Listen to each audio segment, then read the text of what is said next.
नमस्कार साथियों।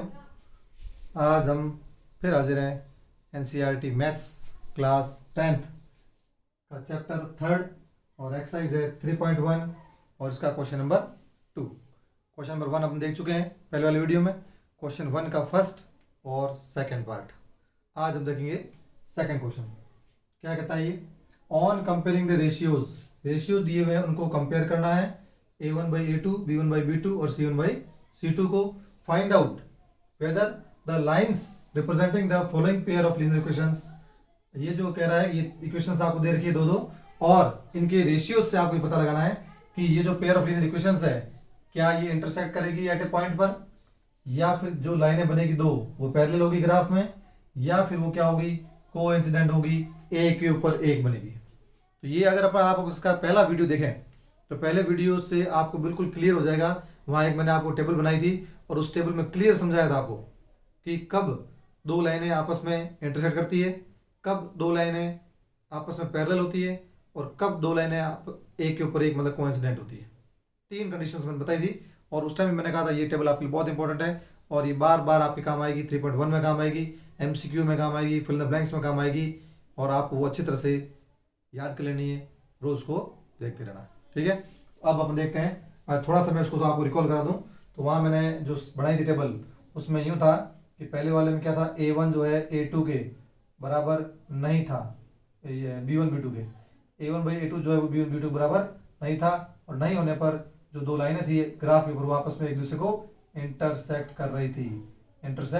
दूसरा आपने देखा था कि सब बराबर हो, A1 A2 B1/B2 और C1/C2 है ये अगर बराबर है तो क्या होगा, एक ही लाइन बन रही थी उसी के ऊपर और वो लाइन कहती है कोइंसिडेंट लाइन।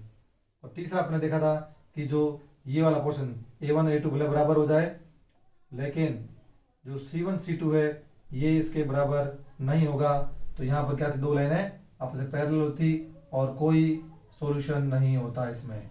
ये तीन कंडीशन अपन पहले देख चुके हैं। तो इनमें से अपन को चेक करना, बस कोई इसको सॉल्व नहीं करना है, बस आपको A1 A2 इनकी वैल्यू निकालनी है। वैल्यू निकालते आपको पता चल जाएगा कि ये इसके बराबर है कि नहीं है, तीनों आपस में बराबर है कि नहीं है, B1 B2 बराबर है कि नहीं है। ये उस दिन मैंने आपको समझाया भी था कैसे।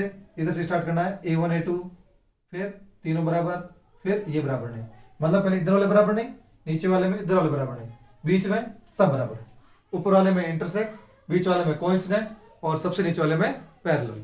ठीक है, अब आपस में देखते हैं। अब पता क्या चले कि A1 8 कौन सा है, A2 कौन सा है, B1 कौन सा है, B2 कौन सा है, C1 कौन सा है, C2 कौन सा है। तो ये भी पहले मैं आपको बता चुका वीडियो में। अपनी जो स्टैंडर्ड इक्वेशन है उसको आपको देखना है। जैसे इसमें है A1x प्लस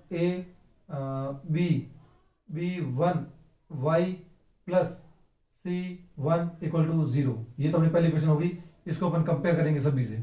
दूसरी जो इक्वेशन होगी उसको अपन किसे करेंगे, A2x plus B2y plus C2 equal to 0।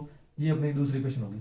तो आपको पहली इक्वेशन जो है उसको इससे कंपेयर करना है और दूसरी वाली को दूसरे से कंपेयर करना है, तो अपने वैल्यू आ जाएगी। चलो वैल्यू निकालते हैं। A1 क्या है यहाँ पर 5, B1 क्या है, B1 y के साथ कौन है B1।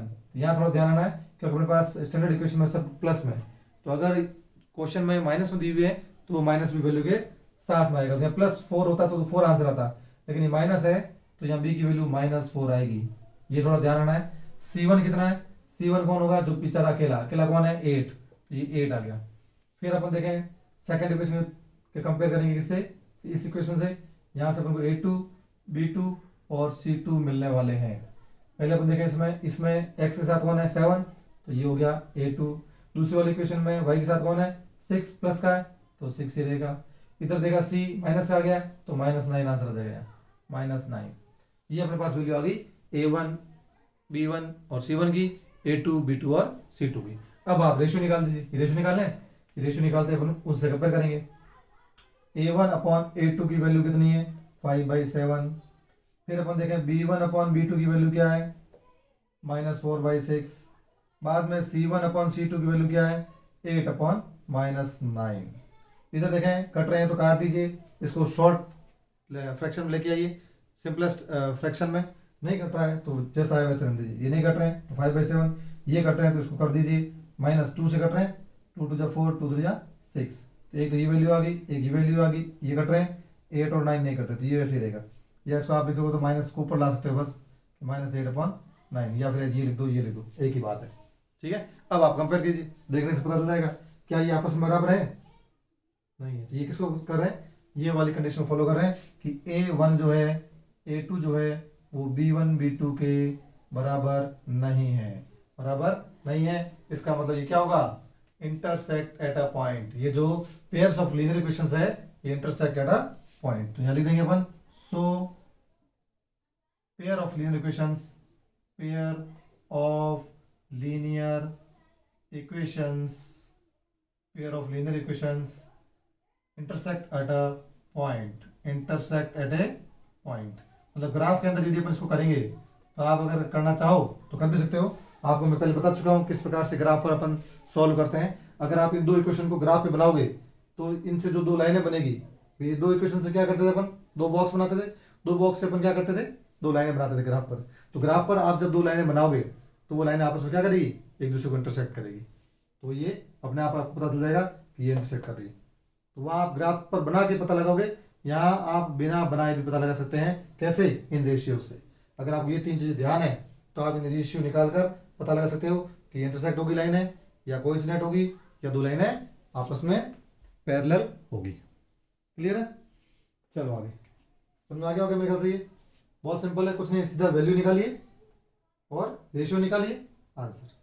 ठीक है, चलो अब दूसरा करते पता जाएगा अभी। दूसरा मैं ये मिटा देता हूँ, ठीक है, बाकी स्टैंडर्ड इक्वेशन तो पढ़िए कुछ नहीं। चलो आगे। दूसरे में क्या करा है, पहली इक्वेशन इस वाले के अपन इससे कंपेयर करेंगे, सेकंड वाली को सेकंड से कंपेयर करेंगे। तो चलो A1 की वैल्यू निकालते हैं। A1 की वैल्यू क्या है, x के साथ 9, B1 कौन है, y के साथ कौन है 3, C1 कौन है 12। आ गई सब प्लस में तो कोई झंझट नहीं है प्लस माइनस का। ठीक है, अब आप निकालिए A2 क्या आ रहा है, B2 क्या आ रहा है, और C2 क्या आ रहा है। A2 क्या आ रहा है, x के साथ कौन है 18, तो 18, B2 y के साथ कौन है 6, C2 कौन है 24। क्लियर, ये वैल्यू आ गई। अब अपन रेशियोज की वैल्यू निकाल देंगे, A1 बाई A2 की वैल्यू निकाल देंगे, B1 बाई B2 की वैल्यू निकाल देंगे, और C1 बाई C2 की वैल्यू निकाल देंगे। बहुत सिंपल है, मैथ्स में कुछ झंझट नहीं है। पता नहीं क्यों डरते हैं लोग, मतलब क्वेश्चन में जो दिया हुआ है उसी को देख देख के कर रहा हूँ बस, मतलब नकल कर रहा हूँ बस, और कुछ नहीं, कुछ याद नहीं करना इसमें। सिर्फ आपको तरीका आना चाहिए बस, ये इतना सा ये याद रखना बस, इतना सा याद रखो और ढेर सारे क्वेश्चन हो जाएंगे। तो चले, रेशियो क्या आ रहा है इसका 9/18, तो 9/18, इधर 3/6, इधर 12/24। सिंपलेस्ट फॉर्म में कन्वर्ट करना है तो कर दीजिए। ये 9 से कट रहा है, 9 जा 9, 9 2 जा 18, 3 से कट रहा है 3 1 जा 3, 3 2 जा 6, ये 12 से कट रहा है 12 जा 12, 12 2 जा 24। तीनों बराबर आ गए। इसका मतलब A1 upon A2 equal to B1 upon B2 equal to C1 upon C2। अब ये कंडीशन कहाँ होती है देख लीजिए, अगर आपको याद है तो बीच वाले पता थी, बीच वाले में तीनों बराबर होते हैं तो लाइन क्या होगी, कोइंसिडेंट। तो क्या लिखेंगे, pairs of linear equations are coincident. क्या हो जाएगा, कोइंसिडेंट। ये हो जाएगा कोइंसिडेंट हो जाएगी लाइंस। क्लियर, ये आपका आंसर हो गया। समझ में आ रहा है, बहुत सिंपल है। A1 A2 B1 B2 C1 C2 की वैल्यू निकालिए, रेशियो निकालिए, कंपेयर कीजिए, आंसर खत्म। ठीक है, चलो नेक्स्ट तीसरा देख लेते हैं बस।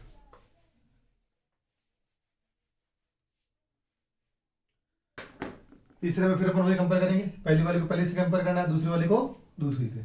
A1 B1 और C1 वैल्यू निकाल देंगे, A2 B2 और C2 वैल्यू निकाल देंगे।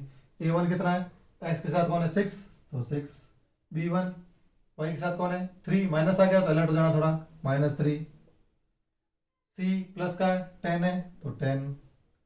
दूसरे में चलें, दूसरे में कौन है, x के साथ कौन है 2, तो 2, y के साथ कौन है कोई नहीं है तो यहाँ वैल्यू क्या होगी 1, -1। C2 कौन है 9 प्लस का है तो कोई झंझट नहीं, 9 का 9। ये आ गई वैल्यू, आ गई A1 A2 B1 B2 और C1 C2 की। अब इसके रेशियो निकाल दीजिए।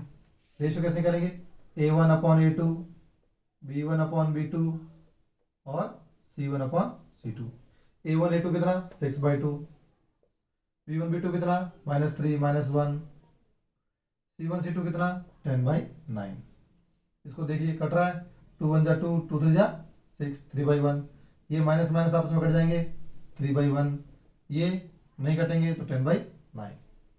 तो देखने से पता चल रहा है ये दोनों क्या है, बराबर है। तो ये दोनों बराबर है, मतलब A1/A2 is equal to V1/V2, लेकिन C1/C2 के बराबर ये नहीं है, तो ये नहीं है।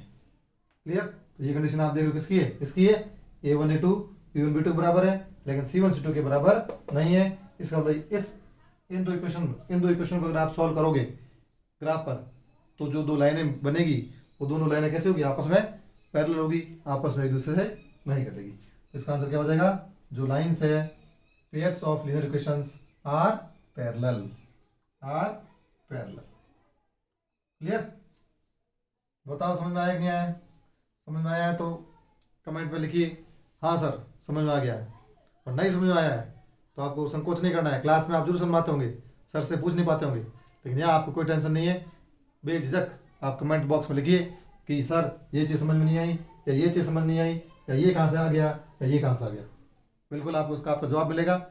और अगर आपको समझ में आ गया है तो आप इस वीडियो को अपने दोस्तों के साथ शेयर कीजिए। कर भला तो हो भला, सबका भला हो, और इसका फ़ायदा अपने दोस्तों को और अपने यारों को दीजिए। ठीक है? तो पढ़ते रहिए, मस्त रहिए, बेस्ट ऑफ लक।